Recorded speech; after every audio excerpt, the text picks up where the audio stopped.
En CNN Gourmet hemos pasado ahí revista a la gastronomía internacional y nacional, a los mejores restaurantes de la capital, las aperturas, también los viejos estandartes de la cocina criolla.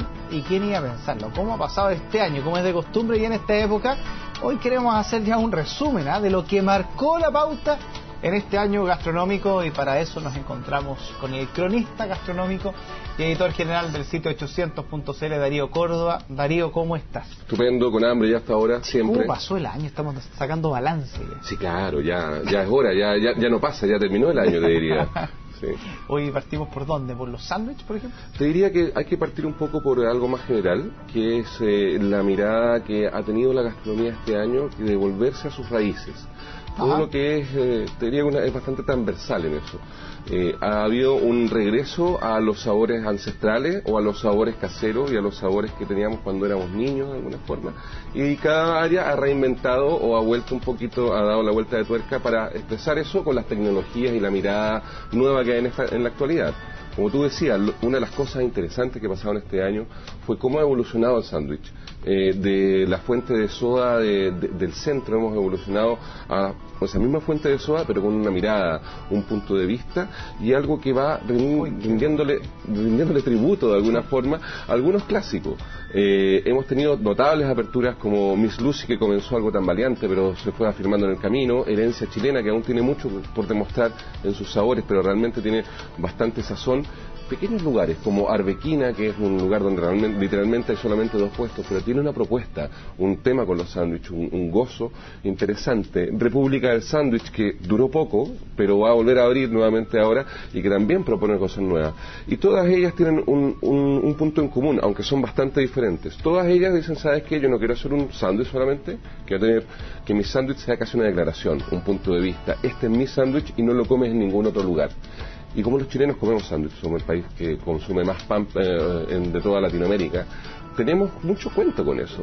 El sándwich para nosotros puede ser un desayuno, un almuerzo, una once, una comida, lo comemos transversalmente. O sea, no hay mucha idea realmente de comenzar el día sin comer un pan. Entonces tenemos mucho cuento, está tremendamente arraigado entre nosotros el sándwich. Entonces, cuando tú ves esta evolución y esta, de alguna forma, glorificación del sándwich que se pone básicamente en el estándar que merece, es algo súper interesante, porque también es parte de nuestra cultura, y eso es lo que nos hace de alguna forma tener algo interesante y único también para exportarlo. ¿Y eso se ha dado durante todo el año o más en el segundo semestre? Ha sido un poco más del segundo semestre donde se han concentrado la apertura, pero esta es una tendencia que ya venía hace un tiempo. Los lugares como que son exportados, como Donde Guido o La Chola, que son restos sándwiches peruanos, ya venían siendo un hit. La fuente chilena se ha consagrado realmente, o sea, fue una apertura tremenda que se ha mantenido. Eat Sandwich Bar, con su propuesta de autor, también no solamente logró sacar un local en un barrio súper difícil como Isidora Goyenechea, sino abrió un segundo ¿cómo se llama esto? En Vida Parque, en el Parque Araucano. Entonces, son tendencias que se van consolidando de alguna forma. Con la cebolla morada, eso me doy cuenta, uso cebolla morada en algunos sándwiches por verano. La cebolla morada tiene una gracia. La cebolla morada, al contrario de la cebolla blanca, es un poquito más tierna en textura y más dócil en sabor. La cebolla blanca, por ejemplo, para amortiguarla, si tú amortiguas la cebolla blanca, usualmente lo haces con agua caliente, un poco de azúcar o un poco de sal. En cambio, si tú cortas la cebolla morada y la dejas solamente en agua, ya ese proceso hace que sea un poco más amable en boca. Entonces, se está incorporando sobre todo para preparaciones un poco más delicadas. Y quiero o no, la cebolla morada es parte también de la cultura nacional, tal vez no de la cultura central, pero sí de la altiplánica. Sí, un poco del norte, la cebolla morada se ha consumido ancestralmente en eso. ¿Fotografía de chat tuyo? Sí, claro, ese es un sándwich de Miss Lucy, que es un sándwich, si mal no recuerdo, de ¿cómo se llama esto? De puerco arrebozado, y este es un sándwich con verduras tempura, tiene cosas interesantes. Uy, qué rico. Pero también esto es parte de la cocina chilena, y la cocina chilena también ha ido evolucionando este año, La cocina chilena ha evolucionado tremendamente. Hace muchos años comenzó la tendencia con don Guillermo Rodríguez de revalorizar lo nuestro, en una época donde las máximas exponentes de la gastronomía eran las cocinas extranjeras, sobre todo las europeas acá en Chile. Guillermo Rodríguez comenzó a decir, ¿sabes qué? Acá nosotros tenemos una raigambre chilena, tenemos productos que son de excelente calidad, así que vamos, hagámoslo y revaloricémoslo. Y eso lo hizo a través de la cocina de Bristol, y después a través ahora en su espacio gastronómico y su coctelería y su espacio, de alguna forma su banquetería, que es bastante reconocida. Pero esto viene hace un rato y ahora realmente ha tenido una explosión por la consolidación primero de Peumayén, te diría, que es en la cocina ancestral del chef argentino Juan Manuel Pena, que nos entrega también, que nos mostró que la cocina chilena no solamente charquicán o guisos tradicionales, sino que va también a buscar dentro de las culturas ancestrales de nuestro país cómo comían, qué ingredientes utilizaban, cómo utilizarlos nuevamente. Peumayén ha sido un lugar que ha tenido un éxito tremendo, que le ha ido muy bien, que ha sido reconocido en el extranjero. Lo otro, te diría, es lo que está haciendo también Carolina Bazán en el Ambrosía, también con toda una reinvención de estos productos, con un trabajo cuidado y delicado, con mucho respeto a lo que se está presentando, pero también con un toque lo justo y necesario para darle una modernización interesante. Tanto así que está rankeado dentro, según el ranking de la revista Restaurant, uno de los mejores restaurantes de Latinoamérica.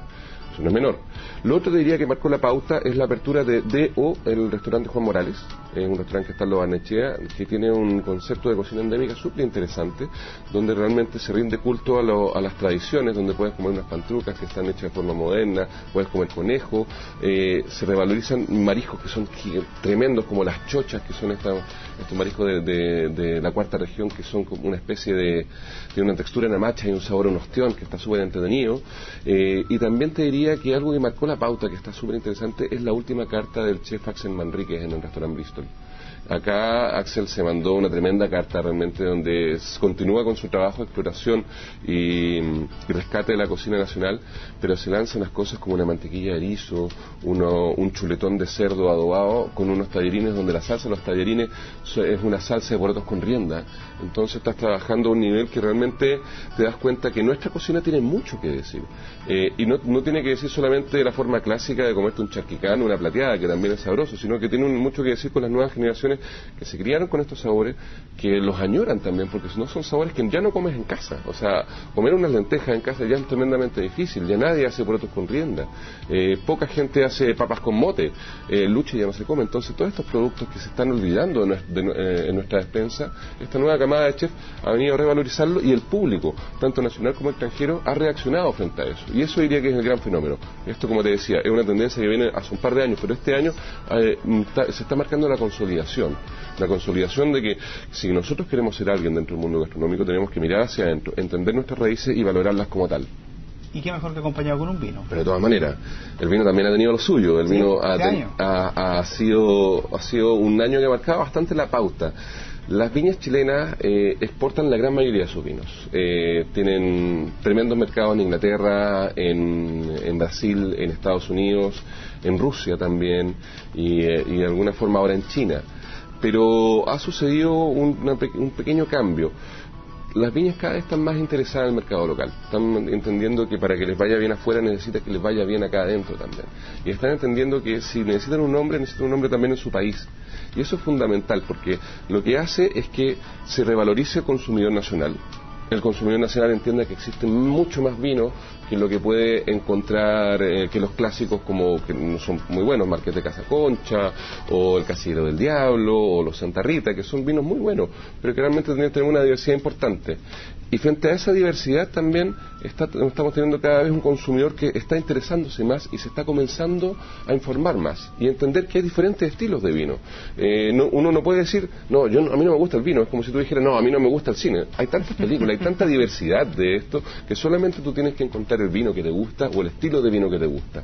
Y la gracia del mercado nacional ahora es que realmente estamos teniendo una diversidad tremenda y estilos diferentes.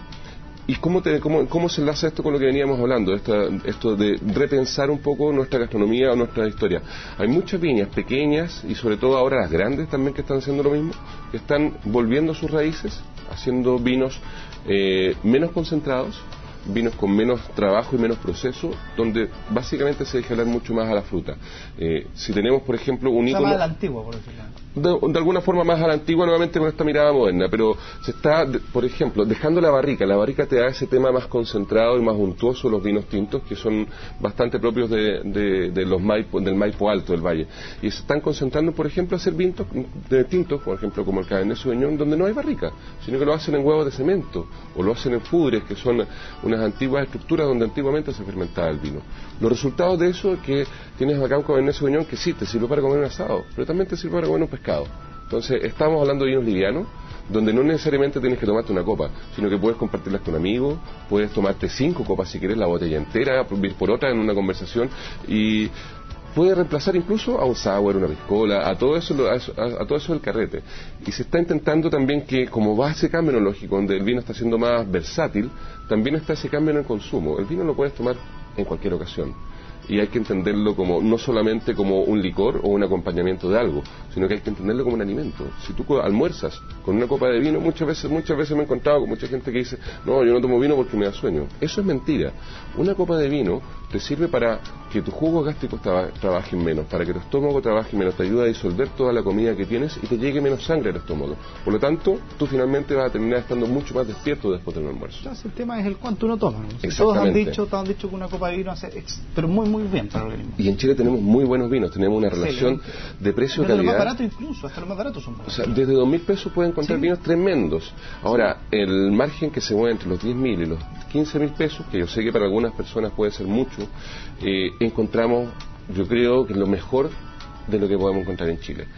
Vinos líneas como el Ecos de Rulo, líneas como el Orsada de Otfeld, son tremendos vinos realmente. O sea, cuando tú los ves y los pones a competir con vinos del extranjero, son tremendos vinos, son complejos, son sabrosos, son vinos que evolucionan y que realmente tenemos un privilegio de poder tenerlos acá en el supermercado. O sea, eso no se da en todas partes del mundo. Ya es hasta con descuento. Exactamente. No hay que olvidar que Chile es el único país de todo el cono sur que tiene clima mediterráneo. Entonces, eso tenemos que aprovecharlo, porque realmente estamos explorando recién todo lo que se puede hacer en nuestro país con vino. Si bien tenemos una larga tradición, recién ahora estamos explorando valles extremos e incluso lugares un poquito más inhóspitos, como los pies de cordillera, que tienen unos vinos mucho más frescos, minerales, con mayor acidez también, y que también te hacen ser mucho más maridables de alguna forma con comida más liviana. ¿Qué año estamos terminando? Muchísimas gracias, Darío, por estar junto a nosotros. Y les recuerdo visitar también el sitio 800.cl, que ahí está toda esta información que Darío, ahí como editor general, está constantemente subiendo. Ahí estamos viendo toda la información y más. Acá pueden, como tú sabes, programar todo lo que ustedes pueden hacer en su tiempo libre, de estos restaurantes que hemos hablado, los vinos que hemos conversado también. Hay un par de concursos también donde pueden ver, pero básicamente si quieren hacer algo, entren en 800 y ahí van a encontrar toda la diversidad que tiene la capital. Ahí está, 800.cl, entonces toda la información que usted necesita para pasar un buen fin de semana, una buena semana también. Gracias, Darío, por estar junto a nosotros. Un gusto, Germán.